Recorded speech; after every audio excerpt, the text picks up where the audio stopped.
आज एक छोटं बाळ 8 दिवसाचं माझ्याकडे आलं आणि त्याच्या आईचं असं म्हणणं होतं की बाळाला शीच्या जागेच्या वरती 2 सेंटीमीटर वरती एक छोटीशी खाच आहे, तर ते काळजीचं कारण आहे का? मी बाळाला चेक केल्यावर माझ्या असं लक्षात आलं की बाळाच्या शीच्या जागेच्या वरती म्हणजे अॅनसच्या वरती अगदी सेम दिसणारं एक छोटं छिद्र आहे, छोटीशी खाच आहे जी की पूर्णपणे बंद आहे. त्याला आपण सॅक्रल सायनस असं म्हणतो. सॅक्रल सायनस हे हार्मलेस आहे, निरुपद्रवी आहे.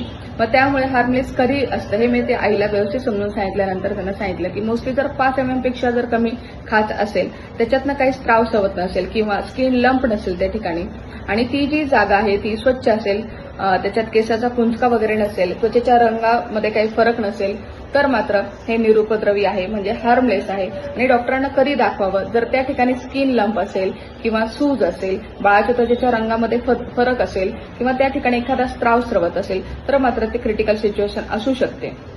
सॅक्रल सायनस म्हणजे काय? ज्या ठिकाणी मणका हा इंटॅक्ट होतो त्या ठिकाणाला सॅक्रल सायनस असं म्हणतात. जर तो इंटॅक्ट प्रॉपर झाला नाही तर ती जागा ओपन तशीच राहते आणि मग ती काही काळानंतर आपल्याला दिसते. परंतु त्या ठिकाणी जर स्किन लंप दिसत असेल किंवा बाळाच्या पायाच्या हालचालींमध्ये फरक असेल, बाळाचे जे पाय आहेत त्यांची हालचाल प्रॉपर नसेल, मूत्राशयात काही प्रॉब्लेम असतील, बाळाचे पाय कमी हालचाल करत असतील किंवा पायामध्ये वाकडेपणा असेल, मूत्राशयाची काही समस्या असेल, तर मात्र आपल्याला त्या बाळाचा ताबडतोब डॉक्टरांना दाखवून त्याच्यावर MRI करून त्याला काही स्पायना बायफिडा वगैरे आहे का किंवा मेनिंगोसिल आहे का असं फाइंड आउट करायला लागतं आणि मग त्याचं तातडीने ऑपरेशन करायला लागतं.